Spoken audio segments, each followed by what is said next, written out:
Hi all. Very sorry for the delay. There were some issues that I had to handle, so I got a bit late in starting the session. So first of all, can someone confirm whether I am audible and whether the screen is visible? Okay, thanks a lot for confirming. And since we're already a bit late, let's get started without any further ado. So yeah, so welcome back to the second week of TA live sessions for artificial intelligence knowledge representation and reasoning. And this week we are going to discuss some questions from week 2 of the course, like we discussed in the previous week, right? So before that, are there any doubts related to the logistics, or I mean logistics of the live sessions, not the course in general? But since we have already had one live session, are there any doubts about the structure of the live sessions, or something that you expect from the live session that you would like to get clarified before we get started?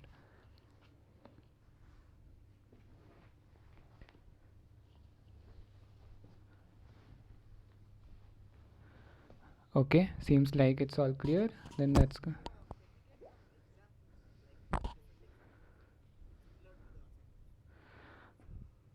Y-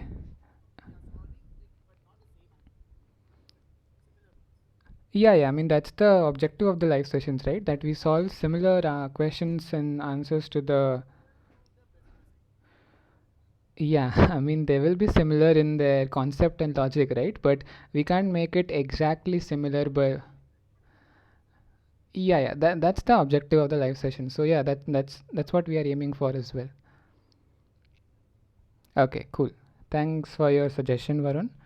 And if nothing else is there, then okay, let's get started. And before going to the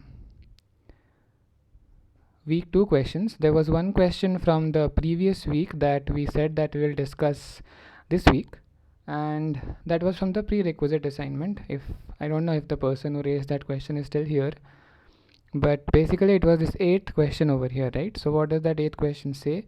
It was related to that polygon structure that we had seen in the previous live session, and there were some figures shown in this in this image over here. Some of them were spherical, some of them were, here it's a 2D image, so it will be circles and triangles and so on.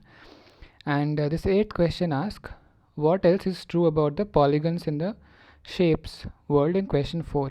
Okay, and this question highlights an important difference between common sense interpretation and logic, or first order logic interpretation of a natural language sentence.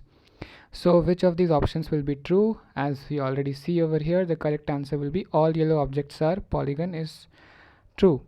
So what do you think? Have any of you attempted this prerequisite assignment? And if so, if you got this correct, would you like to explain your reasoning behind this one?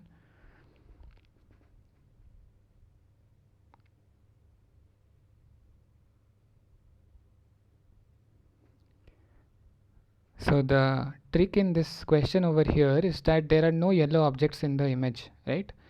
We only have blue, green and red objects. But why are we making a conclusion about yellow objects over here, and why is that correct?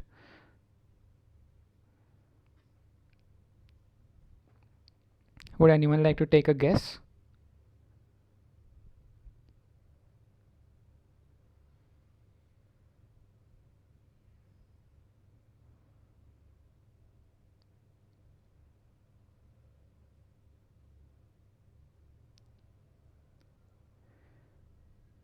Induction. Okay, so there is one guess that says it might be induction. That's a good approach. Um, maybe something we can formalize more, since we're talking about formal languages. I'll give you a hint. Think about it in terms of implication. Okay, so I hope that by this time, by week two's time, you might have been introduced with the term implication, right? So think about it in those terms.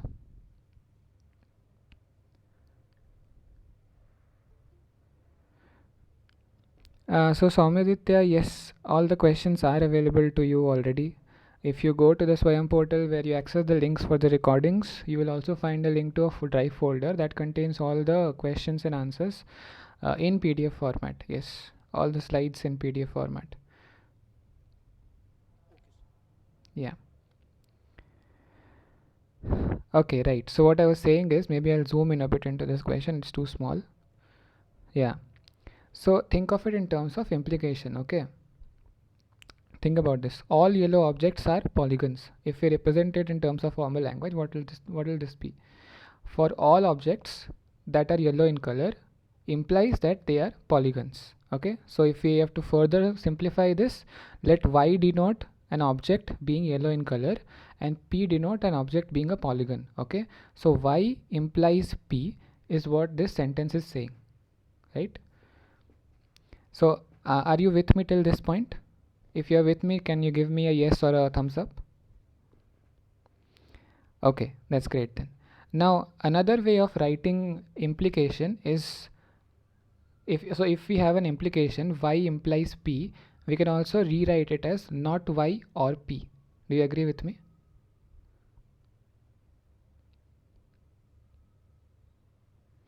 Yes, right. Okay, so let me do one thing. There is some confusion. Let me write it out on a Jamboard. Okay, just give me a second.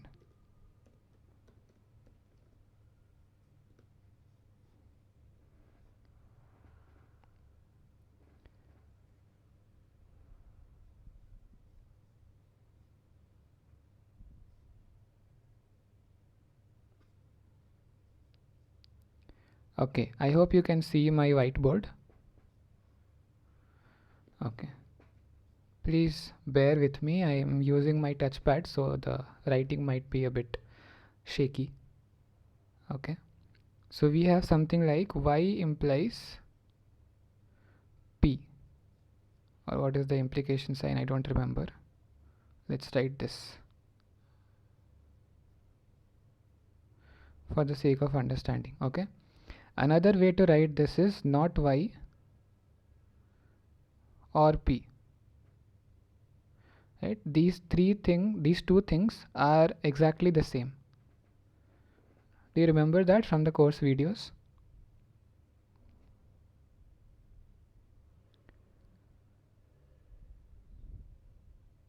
Yes. Now if you think about the question in these terms, not yellow or p, if either this part is true or this part is true, then your whole fact or statement will be true. And we know that not yellow is true as per the image given to us, right? The image had red objects, blue objects and green objects, but no yellow objects, right? So not yellow, this part evaluates to true,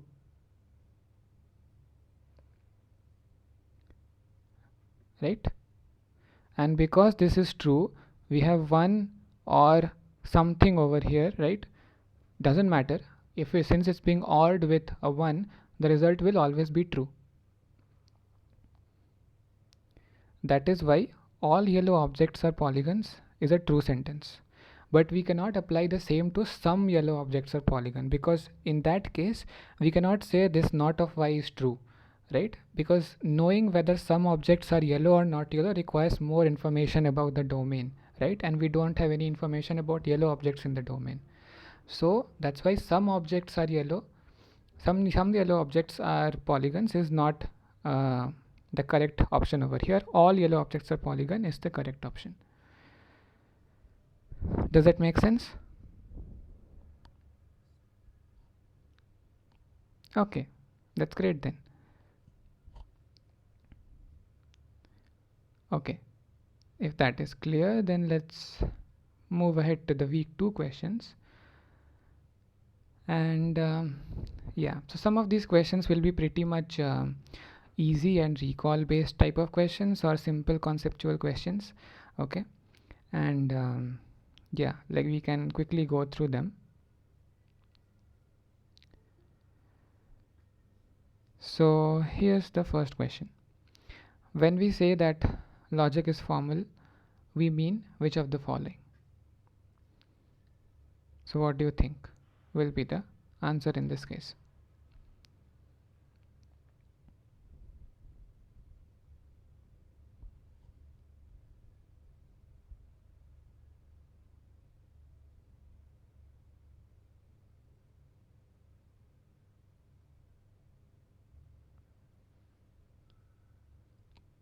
C. Okay. Okay. Some people say C, some people say B. That's great. Anyone else? What do the others think?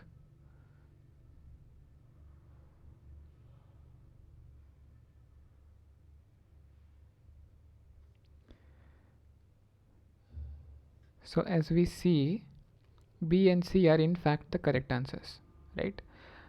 So the first option doesn't really make sense because official over here doesn't exactly fit into the definition of formal logic, right? Um, what do you mean by official, right? There's a vagueness over here. So the option A doesn't make sense. Option B says arguments in logic have rigor, right? They have to make some sense. Whatever arguments we make based on the facts that we have in the knowledge base and the rules that we apply to infer some facts or make some deductions, they need to have some basis, right? They need to have some rigor. So option B is correct, and a conclusion is acceptable based only on the form of the argument. That is also correct. And the domain doesn't necessarily have much to do. So a conclusion is acceptable upon what domain the argument pertains to. This is not always true. Okay, so this is also not entirely correct. Right, and this is purely a definition based on the textbook. If you see the course videos, course lectures, you can actually find this somewhere maybe. And this is an example of a recall based question. Okay, all clear on this? Shall we move ahead?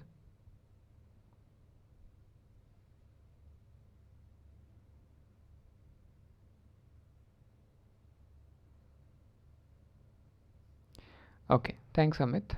Let's move ahead to the next question then. By the way, if you are wondering why these questions are labeled 20 and 21, that's because these are from the first week, but we decided that we'll discuss the week 2 questions as in the first week of the live sessions, but we decided that we'll discuss the week 2 questions on this day. So that's why it's just 2021, but you can just ignore that. Okay, so by a knowledge base, what do we mean? Which of these are correct?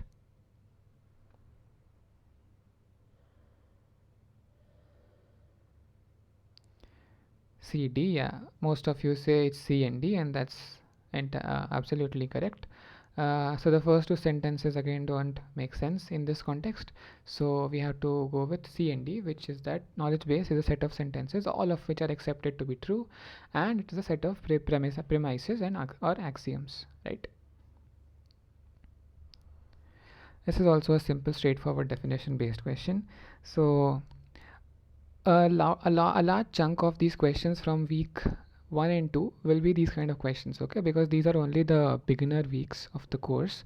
Most of the questions from these 2 weeks will be very simple, very basic recall based questions, right?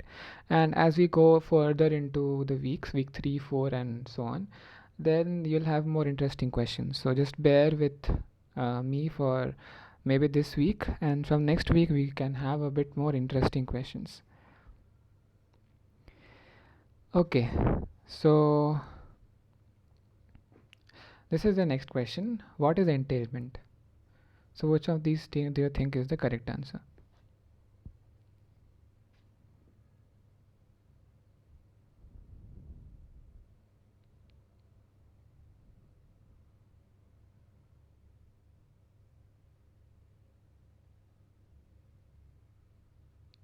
Okay, we have one option that says A. Then we have one option that says,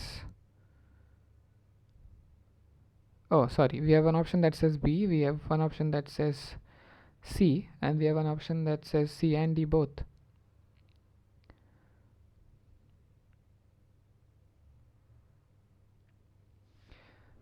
So again, this is a recall based question, and entailment is actually a sentence that is necessarily true given the knowledge base.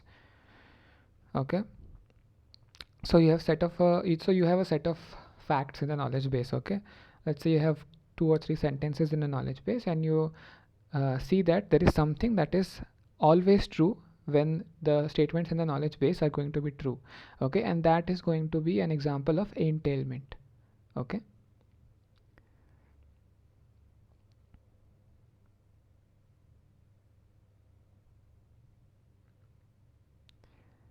Any doubts over here?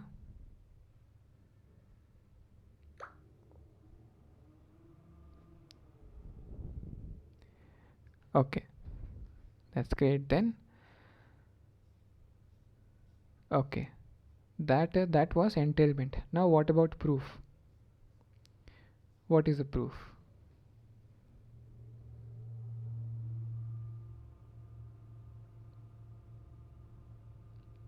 What do you think? What do you think is the basic difference between entailment and proof?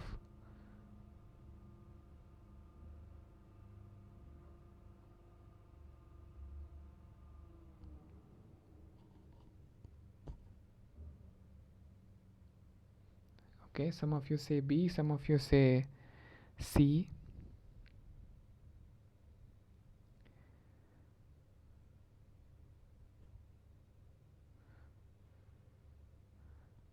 So just to address a query in the chat box, you can access the previous session recordings through the Swayam portal.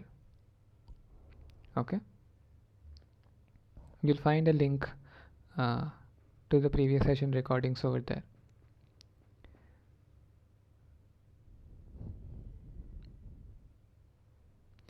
Sure, we can go over it once more.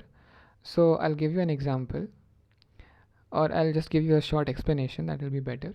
So when you prove something, right, um, you have a set of facts in the knowledge base, right, and using that you use some logic machine to make some deductions. Okay, now that deduction that you're going to make based on what kind of a logic machinery that you are going to use, that may or may not be true.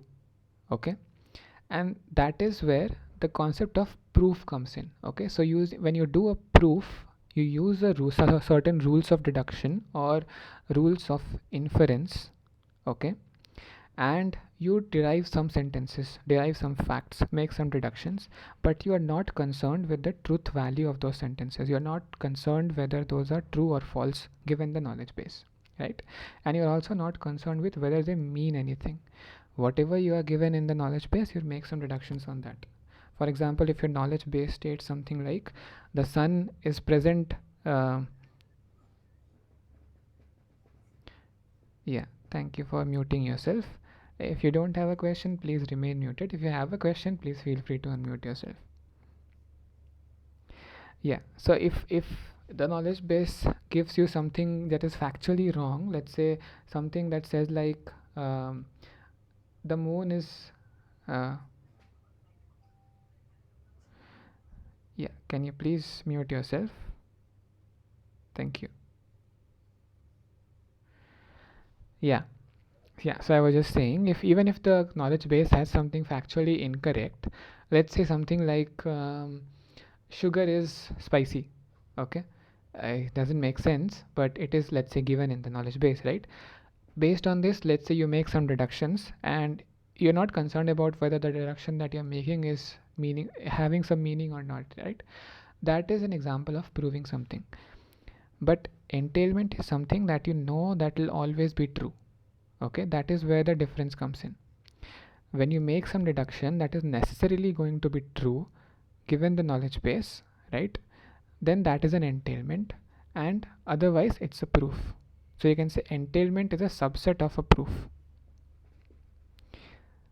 Is that clearer now?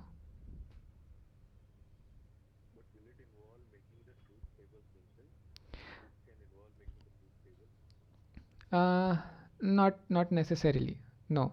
You can, once you have made some conclusions, you can try to see whether they are uh, falling into the category of an entailment or not, and for that you can use a truth table. But like I said, when you do a proof, you just make some deductions based on some rules that you have.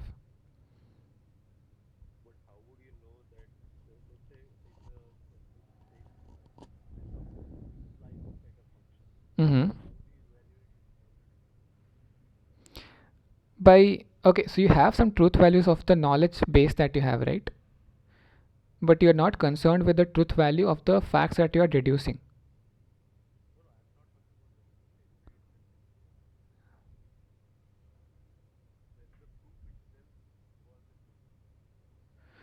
I mean that kind of depends on how you try to prove it. Okay, sometimes you prefer to use a truth table, sometimes you prefer not to use a truth table, right? Like if I go back to the example of those yellow objects and polygon thing, we could have used a truth table there as well, right? But we chose not to. We just relied on our understanding of whether something is true or false given the knowledge base or the facts that we had, which was the image in our case, right? Yeah. Does that make sense?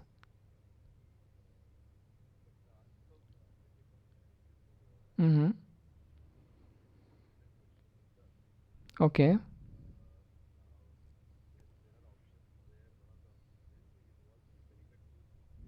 Okay.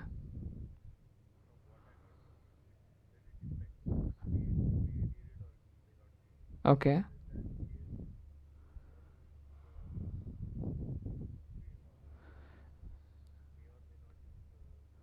Yeah. Yeah. So, yeah, I'll let you decide that because it's an assignment question, right?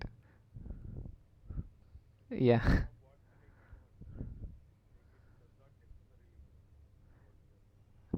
Yeah. Is what I am saying, but like I said, it may or may not, right? And you'll have to make the call.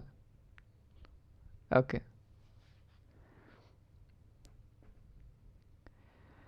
Okay. Anything else over here?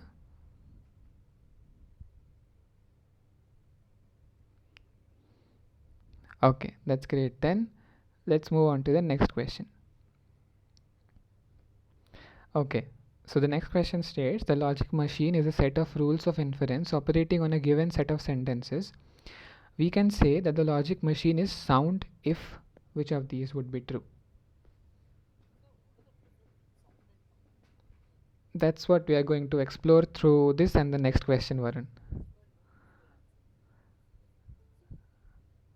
Ah, so let us go through the questions and then maybe it will be clearer, right? So I want to explain through the questions. Maybe that will help. Otherwise, we can always come back to the definitions. Okay. So what do you think is the correct answer here?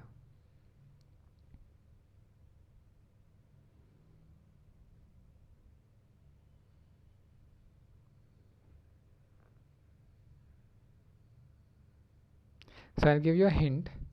Think about it in intuitive terms. Okay, when you call something as sound, okay, let's say you're calling a person sound, what does that usually imply? That the person makes sensible decisions or something like that. Would you agree with me?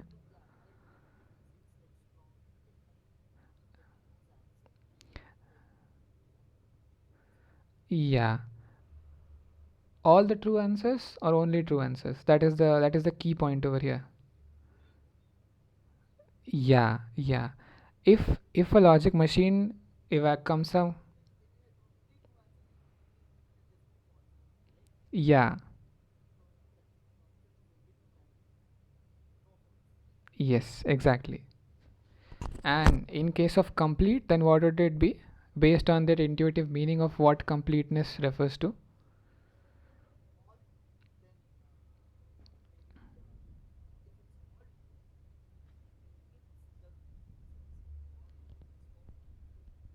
No, it all true doesn't necessarily means no false. It means that whatever it derives, it derives all the things that would be true. Additionally, it might derive some things that can be false. Okay? Yeah, they may or may not be false things, but it is bound to derive everything that is true if it is a complete machine. But if it is a sound machine, it will derive only true sentences and no false sentences. It may not derive all true sentences, but whatever it will derive true sentences. That is sound. Okay? And if it is complete, it will derive all true sentences and may or may not derive some additional sentences that can be false.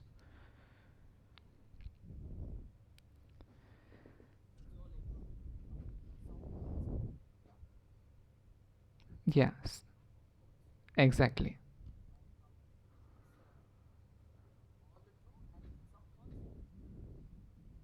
Let's look at that. Yes, that is the next question.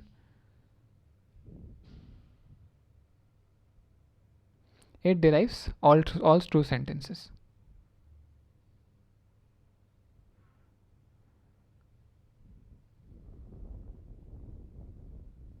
So does that address your query about completeness and soundness?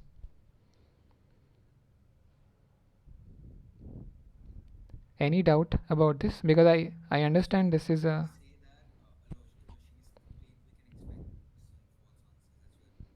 yeah, you can expect that. Yeah, so usually that's why when we refer to a sensible logic machine, we have to say that it is sound and complete.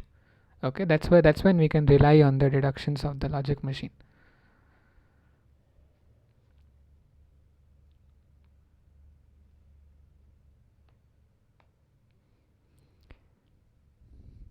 Okay, I hope this is clear. I understand this is a tricky concept, soundness and completeness.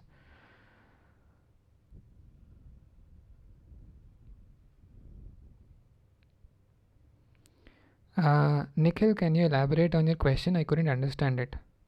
What do you mean? Uh-huh.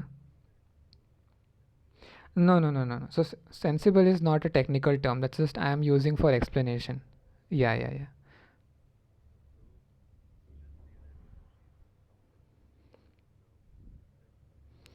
Not in my knowledge. There may be something, maybe in the course videos or in professors' books, but yeah, I'm sorry, I can't remember any term for something that is both sound and complete.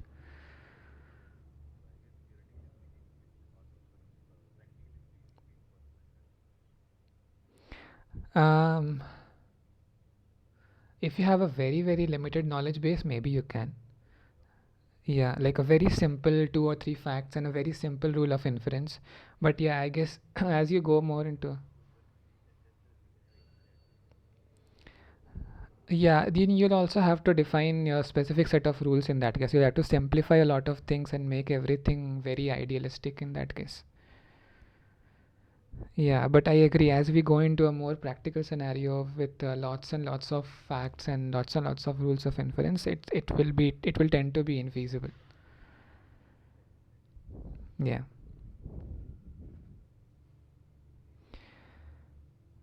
Sure, we can go into the definition once more as per one request in the chat box. So, sound will be when a logic machine can derive only true sentences and no false sentences. Okay, so you have a certain set of facts in a knowledge base. You use some of your rules given in your logic machine or rules of inference, and you use that to make some deductions. Okay, now, whatever deduction you make, if those all are necessarily true and you are not able to derive anything that is false, then your logic machine is sound. But if you are able to derive all the true sentences that could be derived given your knowledge base and your rules of inference, but you could also derive something that may not be true. Okay, you derive all the set of true sentences, but you also derive some extra things that may not be true, then it is complete. Okay, and if it is sound and complete together, then it will derive all true sentences and only true sentences.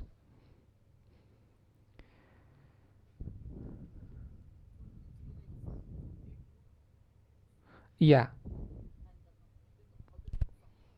yes, exactly.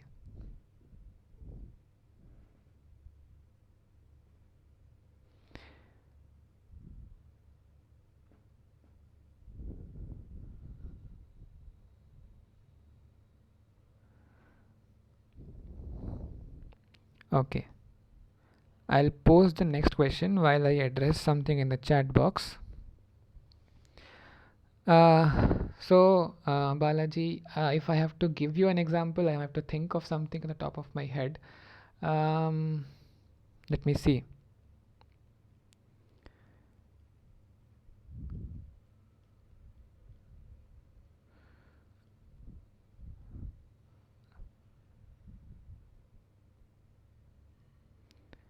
Yeah, thanks for that. Yeah, I do get some examples in mind, but yeah, I'm not sure whether they are entirely valid in this case. That's why I'm hesitating to share it. Maybe we can say something like okay, let's take something simple.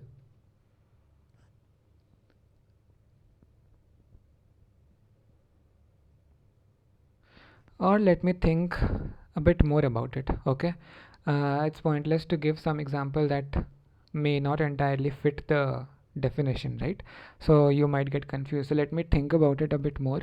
If not today, or if not by the end of today's session, then by next session I will come up with some example that will provide more clarity on soundness and completeness. Okay.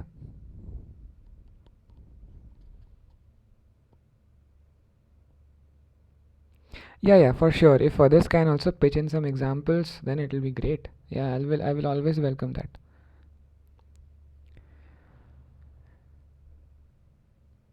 Okay, then for the time being, let's come back to this question 26. And this question asks us what is a valid rule of inference, and some of the answers suggested over here are B, D, E. Some of them suggest D and E. So let's see what are the correct options. A valid rule of inference is the basis of a deductive inference, okay, is based on a tautological implication, and it is a sound rule of inference, okay. So the reason why we cannot call abductive reasoning or inductive reasoning to give us valid rules of inference is because those are all based on possibilities, okay, and there's a chance of them being wrong, okay. So abductive, if you remember, is you hypothesizing something that might happen, okay, based on partial knowledge. Inductive is you generalizing something based on some partial knowledge that you see, right, and they both have a chance of being incorrect, whereas deductive inference is only based on some valid inference machinery that you apply, right. So a valid rule of inference will always be the basis of a deductive inference. It is based on a tautological implication, which basically means that it will be true, and it is a sound rule of inference, which is a restatement of the same fact.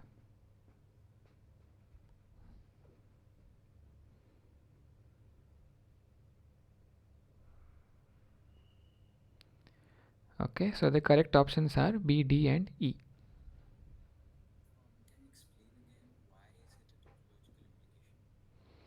Yeah, so it is a valid, if it is a valid rule of inference, it is bound to derive something that is true, right? And if then it forms a kind of a tautology. What is a tautology, right? If tautology is something that is always true, right? Yeah, that's what it is.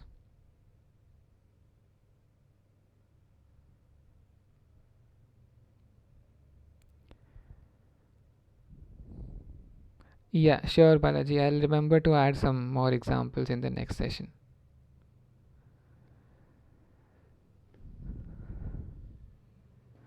Yeah, Manasa, you had a doubt in the previous question.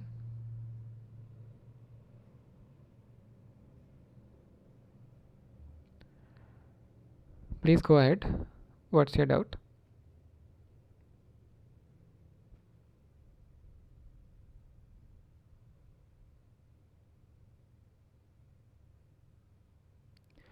22 and 23.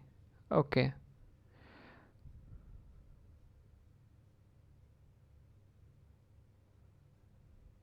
Yeah, this is regarding entailment and proof.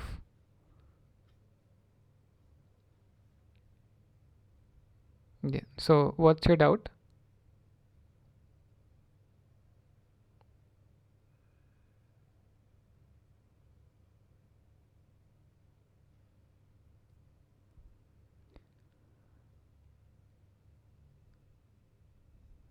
Okay, so by the time maybe you type in your doubt, we can move on to the next question and then we can come back to this one again. Okay, so we were at 26. Oops, I don't know how 27 got converted into 28. I guess it's just a mistake. Please ignore that. Um, okay, so yeah. Okay, Manasa, so maybe we can discuss 22, 23 again towards the end when we have discussed all questions. For now, since we are already here at 28, let's discuss that. So this question asks, which of the following are atomic sentences in propositional logic? So what do you think? Which of these are atomic sentences?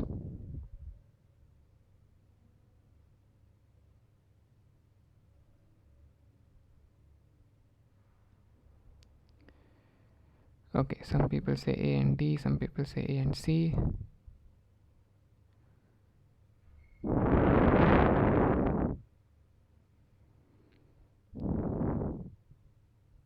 Okay, while you answer this question, I just remembered something, so just let me address that. I think one of you had sent me an email. Probably it was you, Aryaman. Am I, if I'm correct? Yeah, sorry about I couldn't reply to you. I was out of town and for the weekend I just came back today, so I couldn't reply to you back then. But yeah, I think you had asked about accessing the previous live sessions and the materials, right? I hope that is clear now. Can you access it through the Swayam portal? Okay, that's cool then.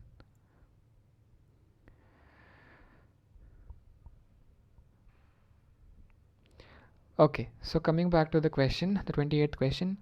So which of these are atomic sentences? Let's have a look. So what are atomic sentences? Basically something like the name suggests, atomic sentences. They are the uh, the smallest, what can you say, you cannot break down the sentences any further, right? Like what an atom is. Now, okay, now we know in physics we can break down atoms further, but let's, for the sake of simplicity, let's assume that atom is the smallest element, smallest entity, let's say, and we cannot break it down any further, right? And it also has to have no ambiguity, right? So if you look at the following sentences, the giraffe is a vegetable, this is a complete sensible sentence, cannot be broken down any further, right? So this seems to be an example of a atomic sentence, which it is. But please pass the ketchup, this has some ambiguity, who is it referring to, right? Who is supposed to pass the ketchup? Okay, so this is not an atomic sentence. The moon is larger than the sun, although this is incorrect, we know, but it is still an atomic sentence, okay?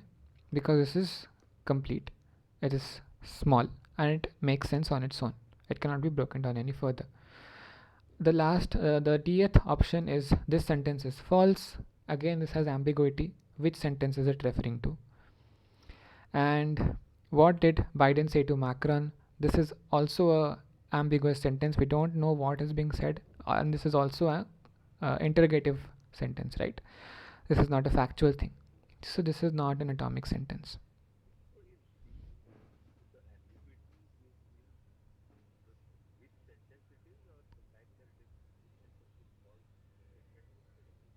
No, I don't think the ambiguity is coming because of the sentence being false. I think this is coming because of this sentence. What sentence, right?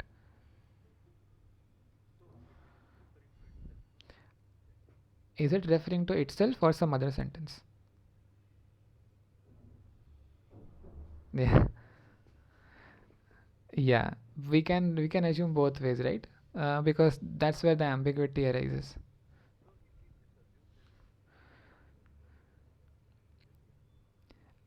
Then I guess we can say that it is an atomic sentence if it is, if we can say that this particular sentence, let's say we quote the sentence and say that uh, that hello there sentence is false.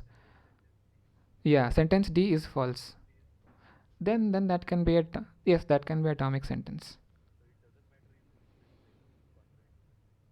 No, it doesn't matter, right? Because see, the third option that we saw, the moon is larger than the sun, that is a meaningless sentence, but it is still an atomic sentence, right?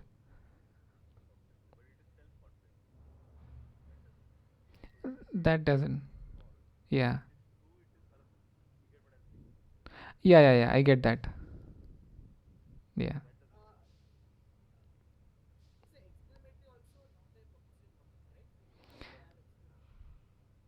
I don't think so, because then that will also have, that is prone to have some kind of an ambiguity, right?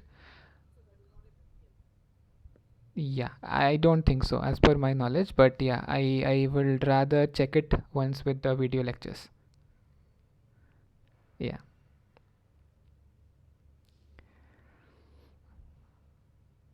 Okay. So thanks for your questions, Nikhil and Varun. I think they are pretty good and valid.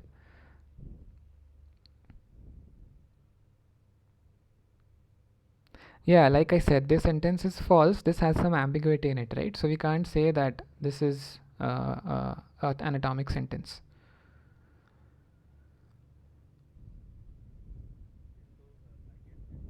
Mm-hmm. Mm-hmm.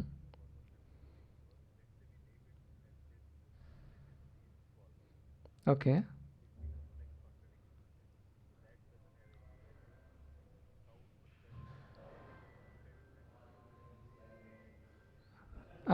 So why do you think it is contradictory? Can you elaborate a bit on that?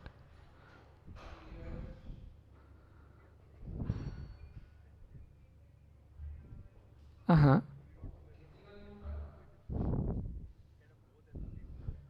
Okay. Okay. So the fact that, so what you're saying is, I think you have this, it's just a play of parentheses if you think about it, right? Um, so sentence D is false.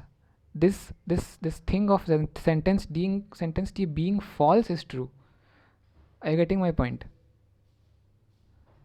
Right? It's not that sentence D is true, but we are calling it false. But the fact of sentence D being false is true. Yeah. Okay. Great. But yeah, great point. Yeah, I'm very thankful that you raised it. I hope that will help others as well.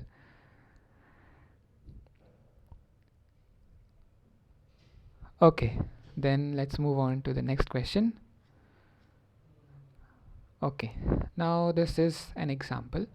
Um, so given the following two true statements, is the conclusion valid? Okay. So the first two are statements, and the third one is the conclusion. Okay. And we have to decide whether the conclusion is valid or not. So the first sentence is, if Amok ran for 21 kilometers, then he would be tired. And the second sentence is, Amok is not tired. Therefore, the conclusion is he did not run for 21 kilometers. So do you think this conclusion is valid?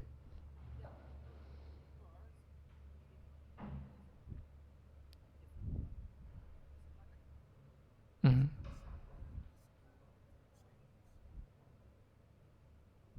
Yeah, all of these are correct points. Would you put it in a more formal way? You know, think about it again in terms of an implication, and how would you?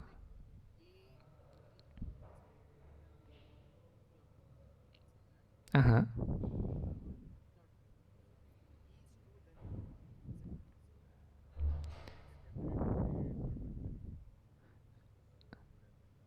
Exactly. Yeah. So if you put it formally, I don't know if the week two content has covered modest tolerance and modest tolerance as of now. Has it? Yeah, so it is borrowing from the concept of modest tolerance over here, right? So if we just put it in terms of an implication, let's say Amog ran for 21 kilometer, this is P, okay? And Amog being tired is Q, okay? So the first statement says P implies Q. And what we are given is, in the second sentence, not of Q, okay? So we have P implies Q and not Q. And both of these together give us not of P using modest tolerance. Do you agree? Yeah, so that's what it is. So that's why this deduction over here is valid, and the answer will be yes. Yeah, Sarvanan, you raised your hand, you have a doubt,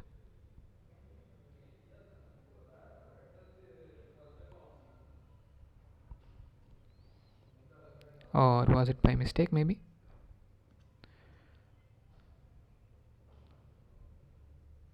Okay, in any case, please feel free to speak up if you have a doubt. Okay. Sure, sure. We can repeat this. So let's say that Amog ran for 21 kilometers. This fact alone, or this part of the statement alone, is P. Okay, or I can write it down maybe. That will be better. Okay, so let's say this P represents that Amog ran for 21 kilometers. Okay, and this implies Q, which let's say denotes the fact that Amog is tired, and we are given that not Q is true, which is that Amog is not tired. Based on these two together, we can say that Amok did not run for 21 kilometers. Okay, because so P implies Q whenever this is there, right? This means that if P is true, then Q will be true.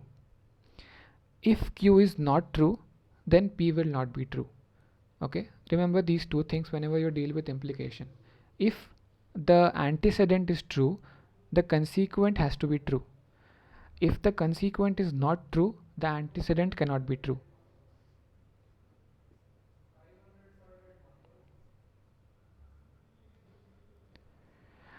Okay, we'll see one more example, and I think that will clarify this even further. Okay, so this sentence, this is again a same structure but different sentence over here. So this sentence is, if the tea were to be cold, then Shashank will not drink it, and Shashank did not drink the tea, so therefore the tea was cold. So is this valid?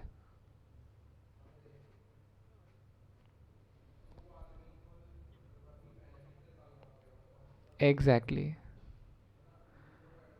Yeah, that's correct. Exactly. Thanks, Varun, and thanks others who also wrote their answers in the chat box. Manasa and Ritu.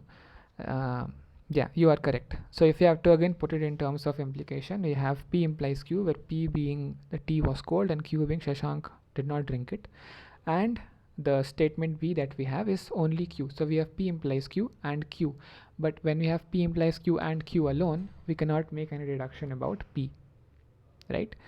So the tea was cold is not a valid inference. So here the answer will be no.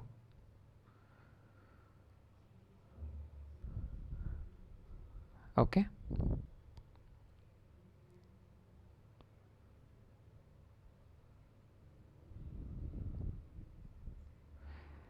Okay, that's great. So coming back to, I think these were the questions uh, for this particular week. I do have some extra questions as well, which we can quickly go through. But before that, let's go through questions 22 and 23 that was on request of one of your colleagues. So I'll just quickly mention briefly the concept behind those two questions. Okay, so those were the questions that dealt with entailment and proof, right? So like I said before, let me show you this diagrammatically. I think that will be probably helpful for you. Okay, so let's say this is a fact, this is a fact, this is a fact, this is a fact. Okay, using these two you derived something, using these two again you derived something. Okay, let me use a different color for that. Okay, so this you have derived and this you have derived. Now let's say, given the knowledge base, let's say this is your knowledge base, this green part over here. Okay, if what you derived, if this is also true and this is also true, okay, and let's say you cannot derive anything else, okay, then you will say that this is sound. You are only being able to derive true sentences. It may be that there is another true sentence that can be derived. Okay, let's use a different color to write that. Maybe using these two you can also derive something else that is supposed to be true, but your logic machine is not being able to derive this. It is only being able to derive these two things. Oh, sorry, I'm going over sound and complete again. I just shifted focus. uh, Anyway, it doesn't harm. Let me complete this explanation anyway.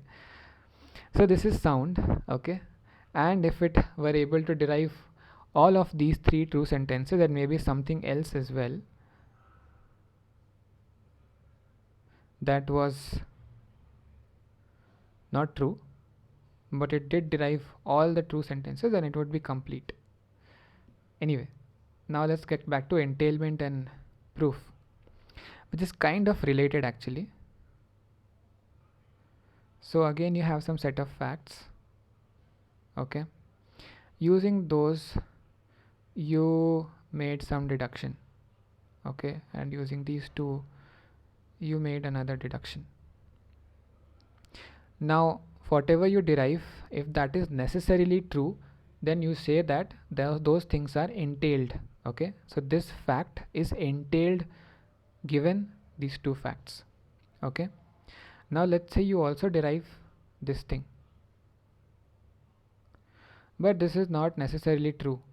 Okay, then you will say that you proved this thing, you did not entail this. Okay,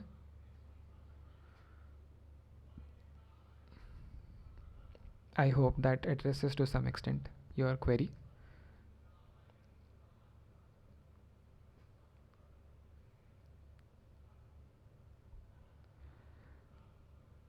And to address some questions in the chat box, yeah, don't worry about it, Ritu and Anaga. You will be made available of materials of today and the previous weeks and the coming weeks in time. In fact, you already have access to all the materials for the upcoming weeks as well, because I'm using the same slides, same similar questions. So I've already uploaded all the material that I'm going to discuss. If you want, you can actually have a look at the upcoming slides as well. And they are all available through the sheet that is provided in the Swayam portal. Okay. And again, Samadita, there may or may not be a WhatsApp group, but that will be unofficial. So if you want to join that, please join that at your own risk. That is not monitored by any NPTEL team, right? So again, I would encourage, like I said in the last live session, if you have some doubts, it will be better if you discuss them through the discussion forum or in the live sessions, because then it will might be that will be accessible to everyone.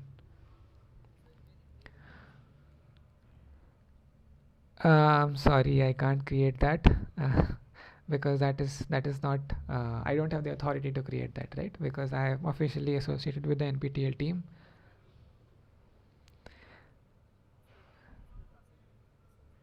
Yeah. So for that you have the discussion forum, right?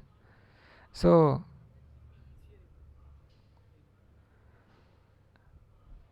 yeah, I understand that, and I would be happy to, but unfortunately, that is beyond my role over here. So I'm sorry I can't do that. But I will encourage you to post your doubts on the discussion forum, and Bhaskaran sir, who is the main TA who addresses your doubts on the discussion forum, he is pretty active. Okay, so he will address your question for sure. I can guarantee that. Okay.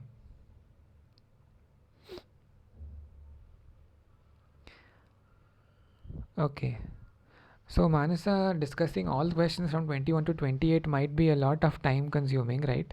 Uh, so I would encourage you to maybe revisit the recording once it is uploaded. And if you still have any doubts, you can write to me or you can post it in the discussion forum. Okay? And okay, so there are two doubts. There was one hand raise. You can go ahead. Deepika Sri Sarvanan.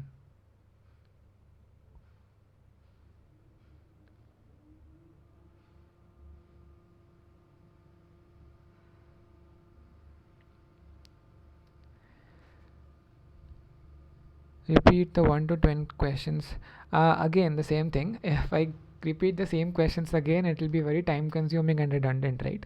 So I would encourage you to revisit the recordings, and if that is unclear, please let me know. We can discuss it again.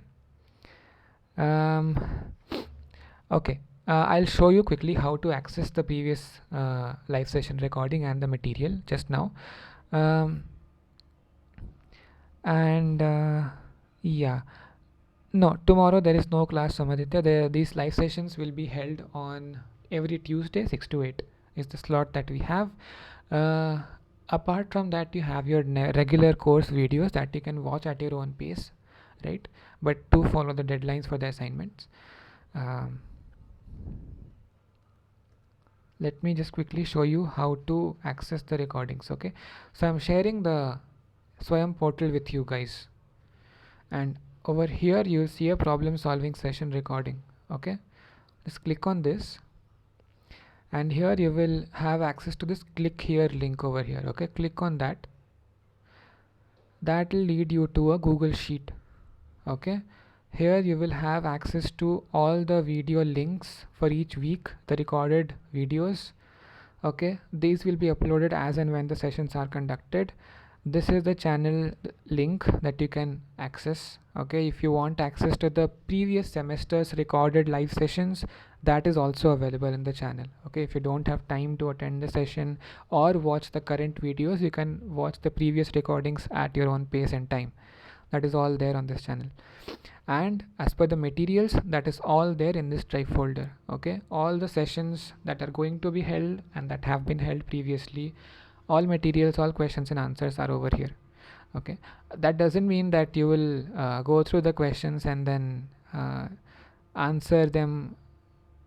When I conduct the session, then you shouldn't answer those questions by seeing the answers uh, from these slides, right? Don't do that, but you can always refer to this as and when you require. Yeah, Noel, you had a doubt.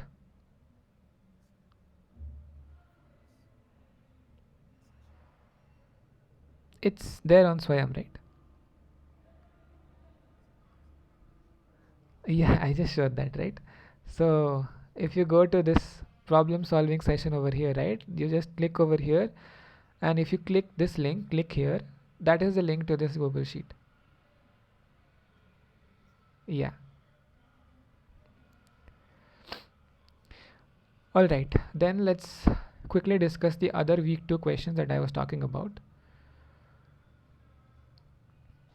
Okay, so these are, I think, from the previous semester, the assignments from the previous semester. And okay, a sentence in logic is a statement that in principle has a truth value. Okay, which of the following sentences are sentences in logic?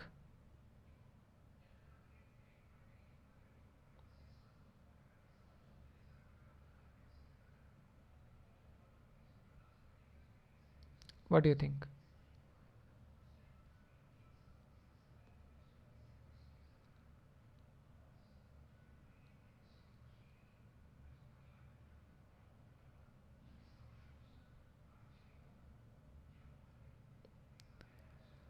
Yeah, it has the answers already, but why do you think the answers are correct?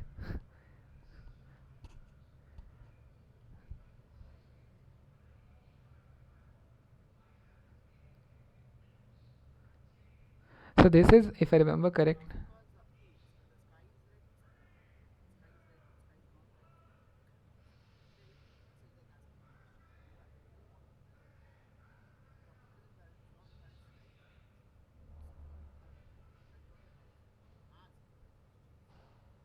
Exactly, yeah, that's correctly pointed out. Uh, yeah, yeah, I know, Rick, sounds a bit weird, but just forget about the name of that person. I don't know, I'm not sure how to pronounce the name either. Let's say them person X, okay, Hercule Poirot or someone. Person X knows the location of the document. Okay, this sentence can be assigned a true or false value, right? So it is a sentence.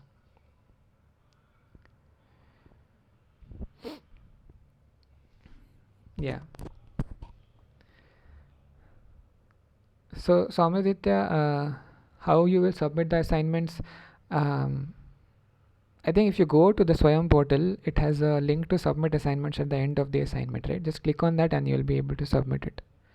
I hope that was your question. Okay, so okay. So if I remember correctly, these questions are actually from the previous semester's assignments. Okay.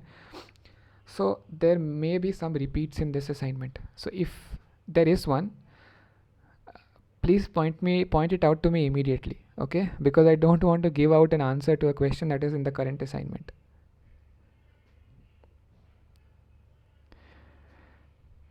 Yeah, Noel, you had a question. Yeah.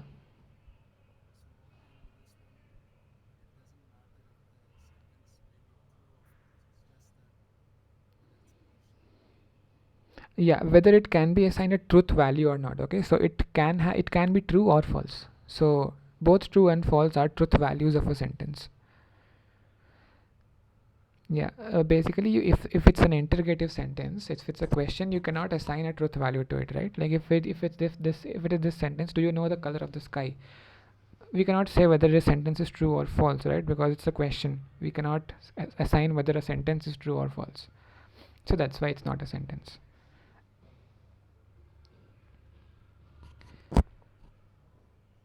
Okay. Okay. State true or false. Abduction is a valid inference method in propositional logic because doctors use abductive reasoning to hypothesize a diagnosis. This is false because, like we discussed in one of the questions, abductive reasoning and inductive reasoning are not valid forms of valid forms of inference. Right? Yes, doctors use abductive reasoning to hypothesize a diagnosis because, but that is again based on hypothesis, right? A doctor uses some symptoms that you have and then hypothesizes that you may or may not have a particular disease, or you're likely to have a particular disease, and then based on that he or she prescribes a treatment for that or diagnosis for that.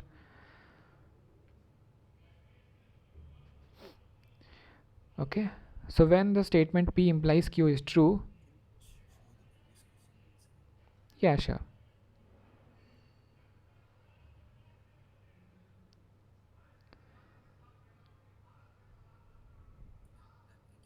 thank you.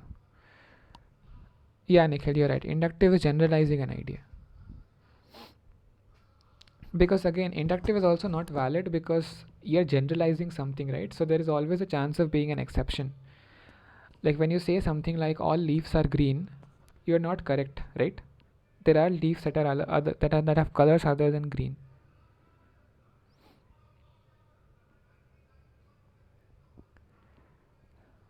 right? That's why inductive reasoning is also not valid. Yeah, that is a bad induction, but that makes it an invalid form of inference, right?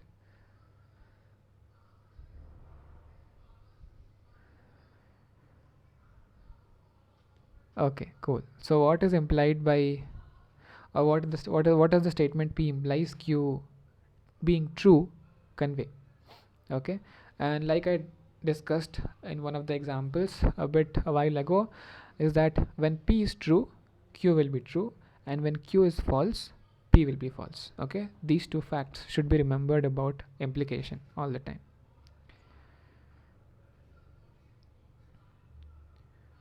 Okay, let me zoom in a bit for this one. Select the valid rules of substitution.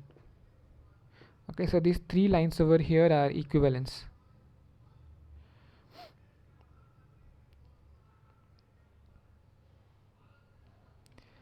So I'll say why the correct answers are correct, and I'll let you verify why the wrong answers are incorrect on yourself. Okay, so basically you can simplify these things and you can expand it using the rules, that the De Morgan's law and those kind of things, and you can assess based on truth value as well.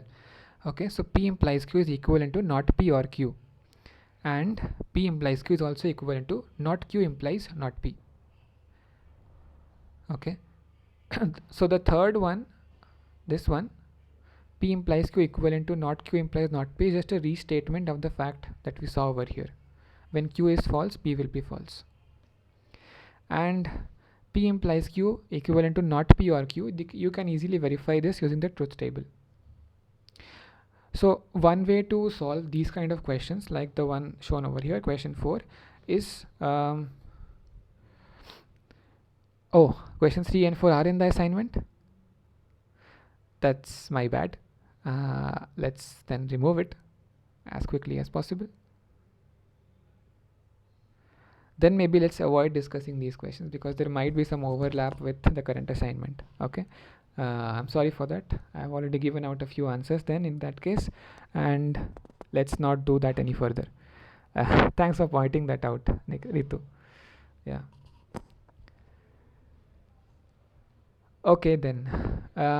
Anything specific that you would like to discuss before week 2? Then in the next live session we can discuss week 3 and then week 4 and so on and so forth.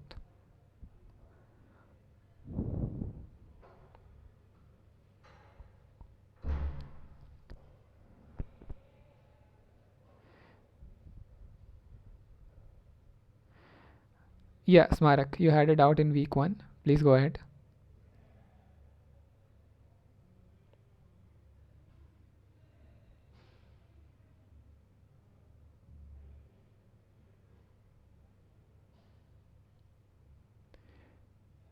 About Tweety is a bird. Yeah. So what was your doubt?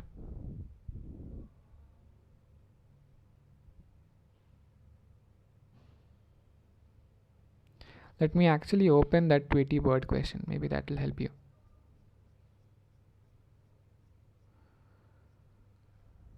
Was it this one?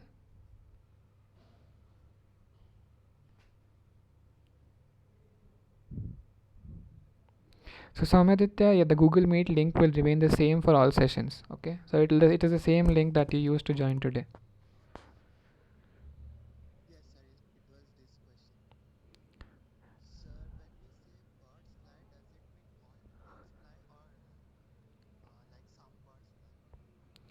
Yeah, so this is a statement that is given to you in the knowledge base, right?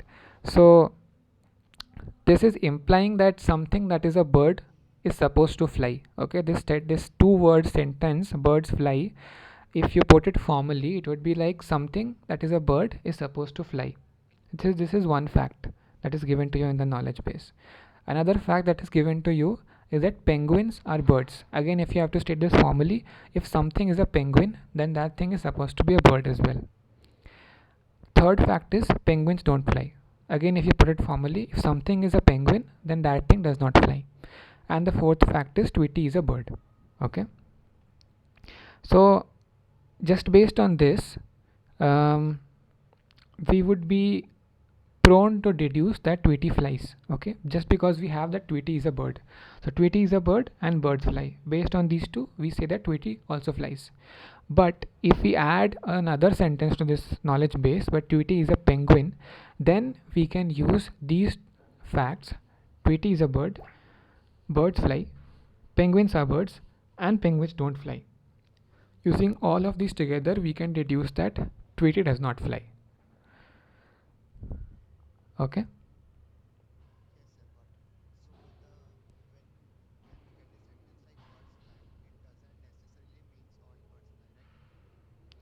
No, it just means if something, some entity, some object is a bird, then that is supposed to fly. It does not say whether all birds fly or some birds fly. Uh, yeah, so this is a general example. So when we go into some more formal definitions, when you get introduced to things like universal and existential quantifiers, then you will be able to specify whether this refers to all entities following a certain characteristic or some entities following a certain characteristic. Okay, but since this is from a prerequisite week or prerequisite part of the course, this is just to give an intuition of the kind of things that you're going to learn in the upcoming weeks in the course. Okay.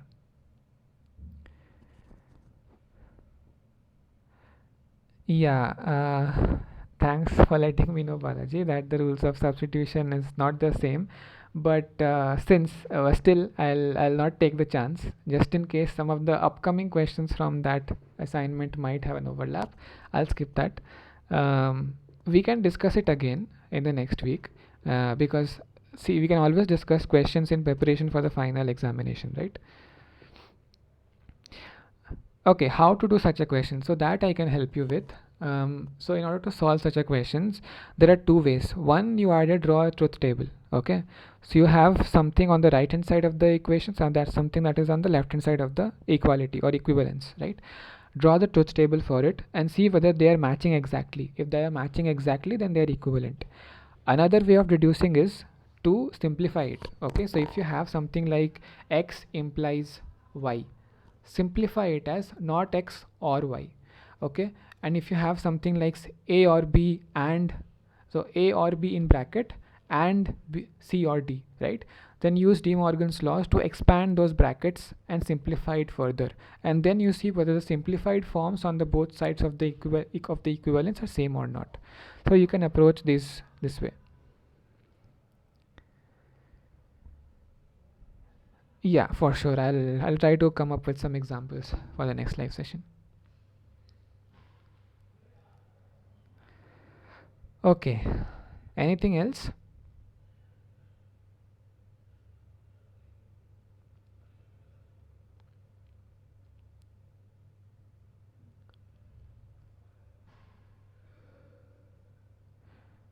Okay, if there's nothing else, then maybe we can conclude the session for today.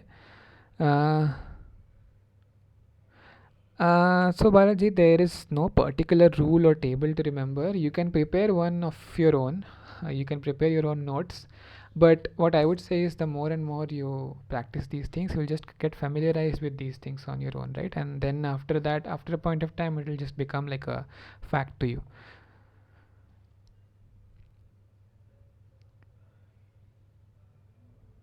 Okay. Thank you for attending. Once again, apologize for starting the session late today. It was all because I was traveling and yeah, something or the other came up. But yeah, I'll try to be on time from the next time onwards.